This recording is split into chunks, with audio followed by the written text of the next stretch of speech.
Alrighty. Okay. Oops. Okay. So, hi, my name is Kayla Chanel Lathan. I will be presenting to you my final presentation for applied research. Topic of discussion. So for this research, my topic that I chose was, how is women's health affected by working the night shift? Also, is there any diseases associated with working the night shift specifically for women? I chose this topic because I am a woman who does work the night shift. I currently work at the Amazon Fulfillment Center. My shift goes from 6 p.m. at night to 4:30 in the morning. So I definitely work the full night shift. I've always heard bad things about working the night shift in regards to your health. I've always heard that it either can cause death early on, or it can cause unwanted diseases early on. So I definitely wanted to understand any risk that the night shift has on your health, just for the simple fact that I do work the night shift. So I felt like this was a perfect topic for this research. At the beginning of the research, I was expecting to find a lot of diseases pertaining to the night shift and health. I also was expecting to find a lot of case studies that involve people dying early from working the night shift, but that was not what I found at all. During the research, I mostly found research pertaining to women, which is why I made the research more specific to women. I also found that most of the research didn't have a wide variety of death and diseases pertaining to the night shift. However, it was mostly specific to cancer.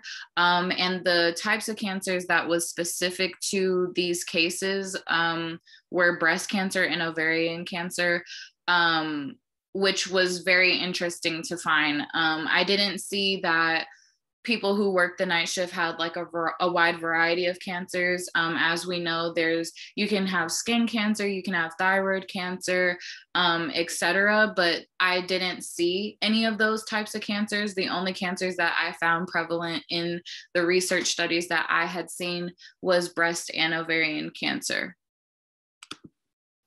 My most interesting findings that I seen, and I also included the specific references in these, was cancer in night shift workers are mostly prevalent in women who have worked over 20 years. That was interesting to me. That was also in the Bati research, but that was very interesting to me.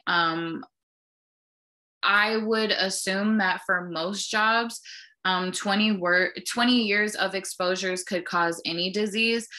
So that was interesting that it would take that long in order for somebody to even start to see the effects of night shift on their body. But in that research, the Bati research, they found that women who worked less than 20 years, even if it's just a year to 15 years, there was no prevalence or there was no association between cancer and working the night shift. They found that their cancer probably came from other things, like maybe lifestyle choices, like if they smoke cigarettes every day, that could have been where their cancer came from versus them actually working the night shift. Another thing that was very interesting to me is how they conducted their studies. In the Langley research, she had used people's urine samples before and after work to test the melatonin.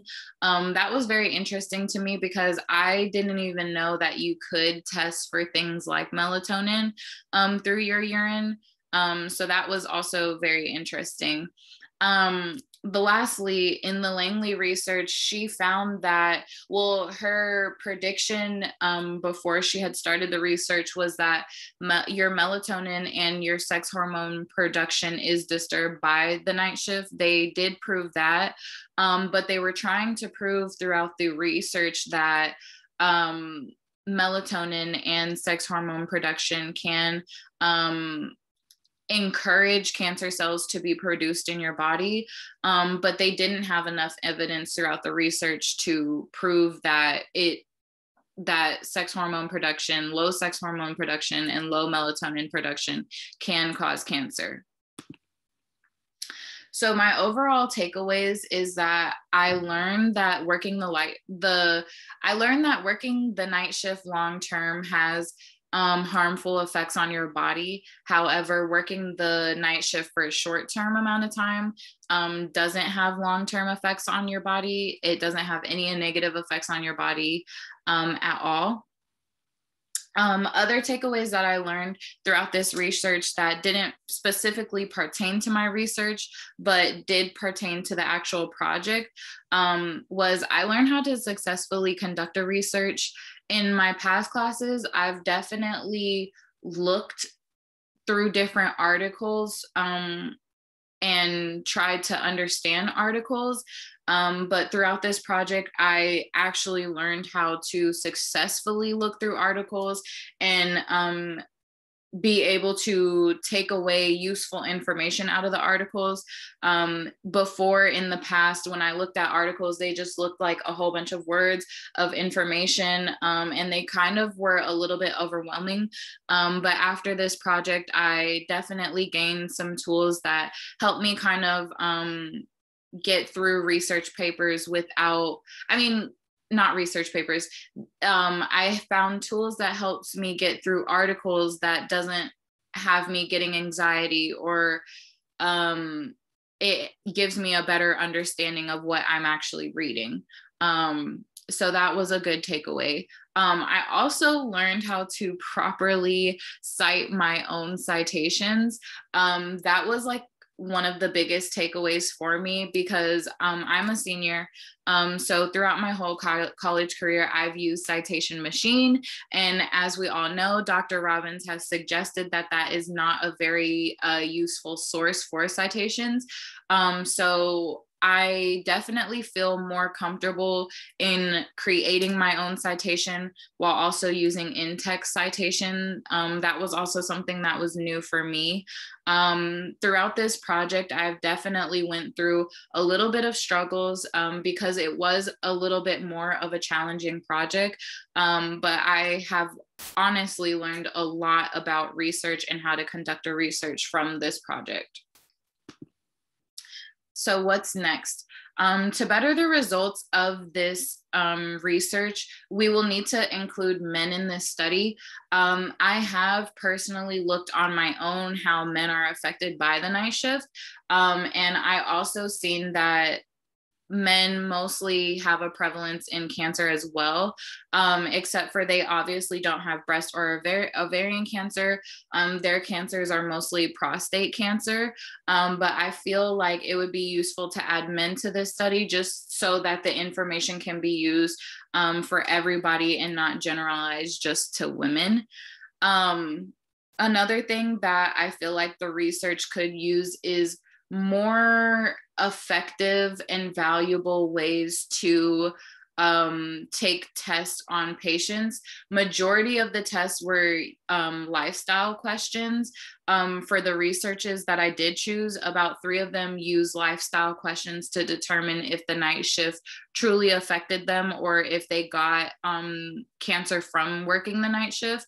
They put in the lifestyle questions, they put in different factors like if you smoked or if you have been exposed to any excessive chemicals, et cetera, et cetera.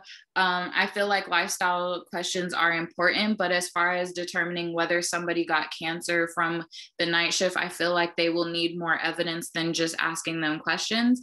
I feel like they'll have to use tissue samples of cells or blood or even more urine samples throughout all the studies in order to really decipher whether somebody had got cancer from overexposure to chemicals or overexposure to fluorescent lights or overexposure to melatonin.